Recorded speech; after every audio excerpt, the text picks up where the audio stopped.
Alléluia.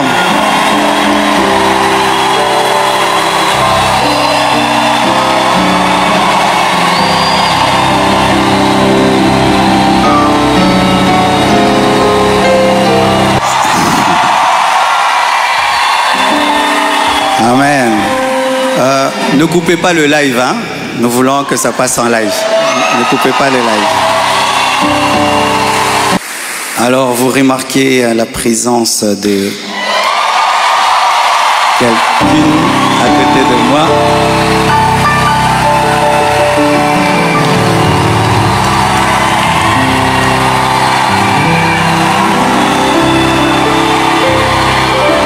Amen. Est-ce que je peux maintenant parler? Amen. Alors, beaucoup de gens posent la question, elle est d'où, elle est d'où, elle est qui? Même des gens me posent la question, même sur ses cheveux. Est-ce que ce sont ses vrais cheveux? Mais les Congolais, nous sommes graves, hein? Même les cheveux de quelqu'un, vous suivez. Elle est malienne, elle a aussi des origines libanaises, donc c'est un mélange comme moi aussi. Alors, j'ai quelque chose à vous dire. Alors, pour ne pas aller de travers, j'ai préféré écrire afin d'être concis et d'être clair, parce que il est bon vraiment que je vous raconte comment on s'est rencontrés. Amen. Hein?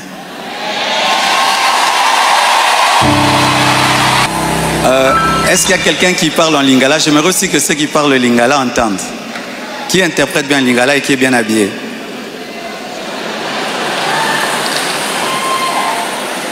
Ok, on va traduire pour ceux qui parlent en lingala un jour. Chers frères et sœurs, après le décès brusque de Maman Blanche, j'ai traversé l'une des saisons les plus sombres de ma vie. J'étais au bord de la dépression, même de l'AVC et même de la mort. Mais beaucoup ne s'en sont pas rendus compte, car je faisais l'effort de rester fort pour vous encourager et pour que l'Église ne devienne pas un lieu de deuil permanent. La solitude, les nombreux questionnements, la douleur de mes enfants, l'innocence de mon bébé, le poids du ministère, la gestion de mes affaires, de ma maison et même de moi-même, tout cela pesait terriblement sur mes épaules. Il m'arrivait de sécher mes larmes avant de prêcher et de pleurer dans mon bureau après avoir prêché. Dans cette épreuve, le pasteur Ézéchiel Moulumba, un ami d'enfance et fils du même père spirituel, me parla un jour de sa fille Esther. Mais je lui répondis que je n'avais ni la force ni la tête à cela. J'avais même demandé à Dieu le don du célibat dans l'espoir de ne plus jamais ressentir le besoin de me marier. Mais Dieu ne répondit pas à cette prière. À plusieurs reprises, par l'intermédiaire des prophètes, des songes et des convictions personnelles, le Seigneur me fit comprendre qu'il voulait que je continue ma route et que je refasse ma vie avec quelqu'un d'autre, et qu'il était dangereux pour moi de rester longtemps dans le veuvage, car un plan maléfique se tramait contre ma vie, mon ministère, ma famille et l'Église. Je me souviens d'une vision particulièrement marquante. J'étais dans une chambre encerclée de très longs serpents aux couleurs magnifiques. Ils faisaient semblant de dormir, attendant que je marche sur l'un d'eux pour m'attaquer. Leur venin était aussi mortel que la beauté de leur couleur. Un seul carré d'1 mètre sur 1 mètre me servait de refuge. La pièce avait une unique fenêtre qui ne pouvait s'ouvrir que de l'extérieur. Et je voyais une servante de Dieu venir ouvrir la fenêtre afin que je puisse m'échapper. Dans cette agonie intérieure, le Seigneur me poussa à recontacter le prophète Ézéchiel, qui me donna le numéro d'Esther. Mais au début, elle ne répondait pas.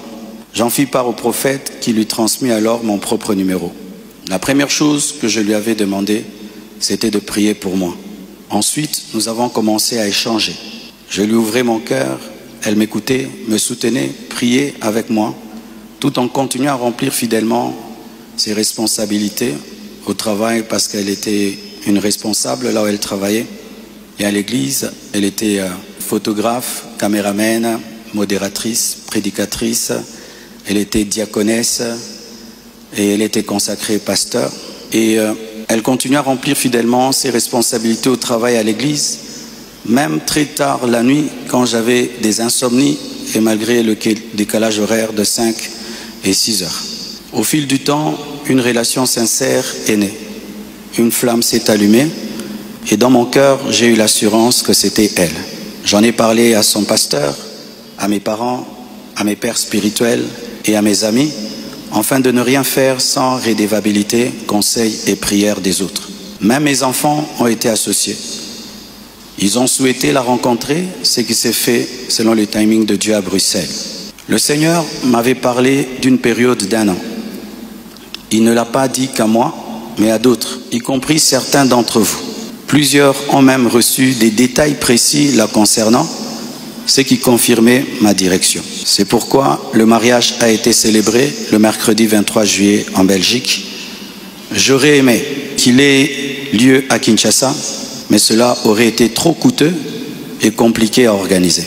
Je comprends que certains aient été surpris ou même blessés par cette démarche qu'ils trouvent très rapide. Mais sachez que pour vous, c'est une année.